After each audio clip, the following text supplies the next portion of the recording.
Hello everyone, Fox here, and it's that time again, more Bounty Broker reviews, where I review the good items in the latest Bounty Broker pack and the oldest one, because sometime early December, the next Bounty pack is going to come out, and when it does arrive, the oldest Bounty pack is bumped off the list. When it does get bumped off the list, you get to keep everything that you've unlocked, but you won't be able to complete any bounties that are left unfinished, and you won't be able to buy any duplicate copies of any of the items in the pack until it returns, and who knows when it will come back.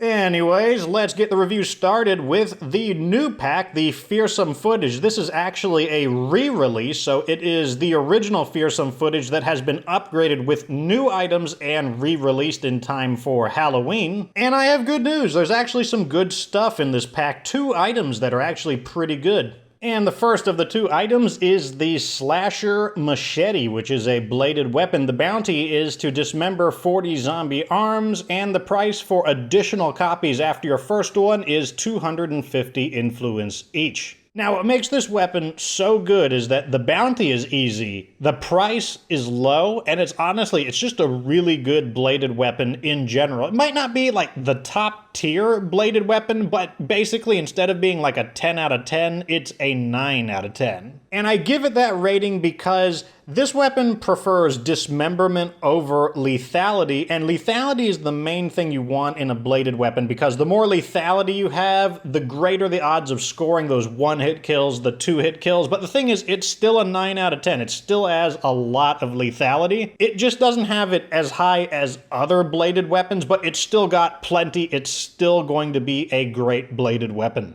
It also has plenty of durability. Normally, bladed weapons are a bit on the fragile side, but you won't have to worry about that with the Slasher Machete. And then it also has great ease of use, which means you don't use nearly as much stamina to swing it around as other weapons. So if your community isn't packing a lot of high-quality bladed weapons, yeah, just go out there and spend some influence. They're really cheap and they're really good. Now, the second weapon from the Fearsome Footage list is also a melee weapon, and it is the Cricket Bat, which is a blunt weapon. The bounty is to have a teammate kill 10 zombies that are grappled by you, and if you want more Cricket Bats, they cost 150 influence each. Now, this weapon is on the list pretty much for the same reason the Slasher Machete is on the list, except it's just a blunt weapon instead. Once again, the bounty is super easy. It's even cheaper than the Slasher Machete, and unlike the Slasher Machete, this is a 10 out of 10 weapon.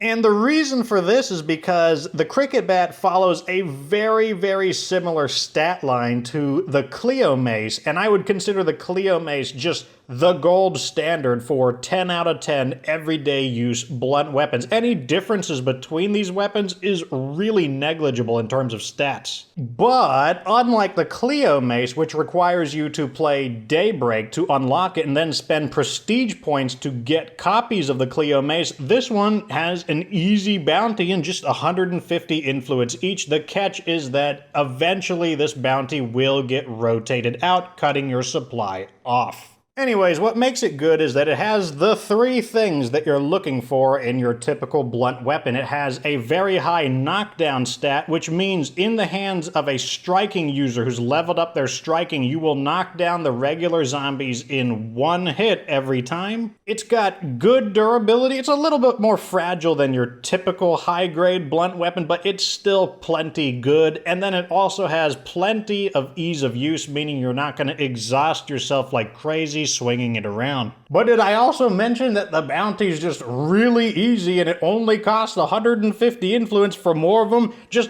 do it, buy a bunch of them, and you'll be set on blunt weapons for basically the rest of the game. Anyways, that's it for the Fearsome Footage items. Let's move on to the World War II pack. Remember, this one is going to be rotated out pretty soon, sometime probably in early December, and I've got 1 definitely good item and then 3 kind of situationally good items. Let's start with the big one, the Danger Dog PPSH-41. The bounty for it is to kill 45 bloaters with pistols, and if you want more Danger Dogs, they cost 975 influence each. Now, This is a weapon, it's basically got it all. I give it, it's a 10 out of 10, Fox approved, Nightmare Zone approved. It's basically one of the best everyday use weapons in the game. This thing's got a very nice 50-round magazine, and it shoots the very cheap 9mm bullets. This is actually a good thing because most zombies die in one headshot, so might as well shoot cheap bullets at them instead of expensive bullets. It has all 3 modes of fire, semi-automatic, burst fire, and fully automatic, so you can go high accuracy against individual zombies, or if you're fighting something like a feral and you don't have gunslinging, you can go burst or fully automatic. Further enhancing its aim is that it's got kind of a low to mid-strength scope, not used for sniping, but very good for confirming kills at close range. And then to round it all off, the Danger Dog also has an integrated silencer, which is a very unique type of silencer because it can never be detached, which essentially means this weapon doesn't have a mod slot, but in return for that kind of inflexibility, the integrated silencer does not cause any durability damage per shot to the weapon like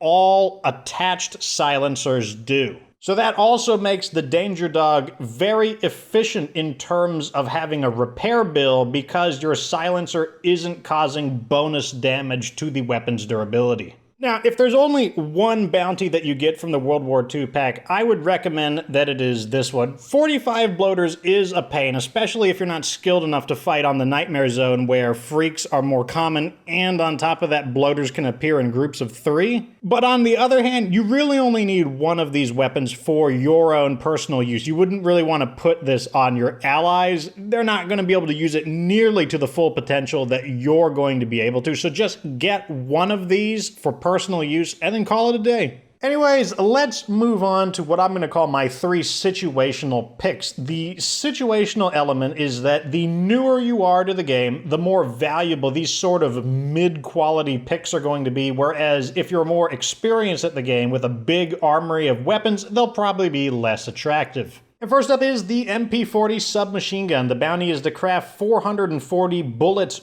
or bolts, which are the arrows for the crossbow, and extra MP40s will cost 375 influence each. So the reason this weapon can be useful is because it's not very expensive, just 375 influence for a really good weapon for your allies. Not necessarily for you to use, and that's because the weapon is permanently on fully automatic fire. This is great for your allies because they have infinite ammo, so if they start spraying ammo all over the place, well, that's just going to translate to a ton of dead zombies at no further expense to you. But the reverse is also true in your hands. Because you can't set it to semi-automatic, you're going to be firing way more bullets than you need to. You're going to be missing a lot, you're going to be wasting a lot of ammo. So you don't buy this weapon for yourself, you buy this weapon for your AI allies to increase the security of your base. This gun is going to be way better than the crummy typical weapons you find out in the field, especially if you're brand new to State of Decay 2. It's going to be way better than those crummy pistols and revolvers that you find out there. And that brings us to our next item, the FBI fighting rifle, which also comes with a vintage rifle compensator. The bounty is to kill 250 zombies with assault weapons, and extra copies of these comboed items cost 600 influence each. It should be noted that this is actually the only way to get the vintage rifle compensator, and if you're wondering what it is, it's basically a slightly different variation of a professional break. And the easy way to understand the FBI fighting rifle is basically the deluxe version of the MP40, where the MP40 is a 30-round mag with 9mm bullets that's permanently on automatic fire. The FBI fighting rifle is a 40-round mag, also permanently auto with the 7.62mm rounds. So it's basically just the same thing, except bigger and more powerful, but also more expensive. And that also means that you would want the FBI fighting rifle for a very similar reason to wanting the MP40. It's basically excellent for your allies to use to protect your base, but where the FBI fighting rifle has an advantage is the higher firepower makes it good against juggernauts.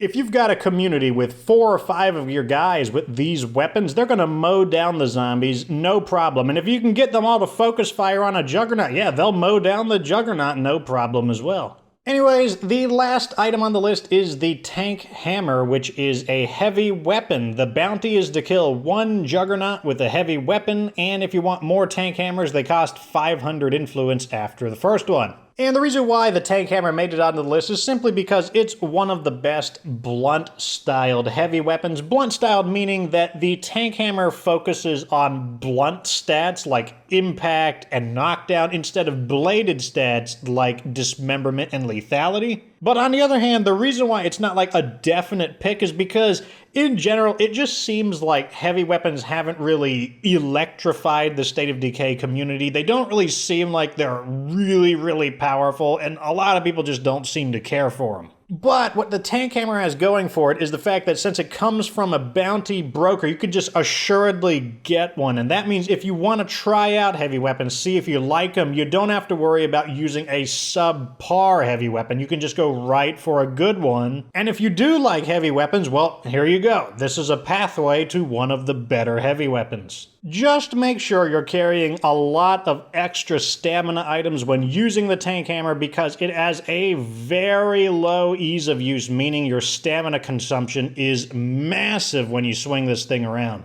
Anyways, that's going to do it for my review of the new Fearsome Footage pack and the World War II pack, which will be leaving probably sometime in December. Let me know down in the comment section which weapons you plan to use, and maybe there's some weapons that you don't feel deserve to be on the list. Let me know what you think. At any rate, until next time, like this video if it was informative, subscribe for future State of Decay 2 content. Of course, remember that you don't have to be good to get good.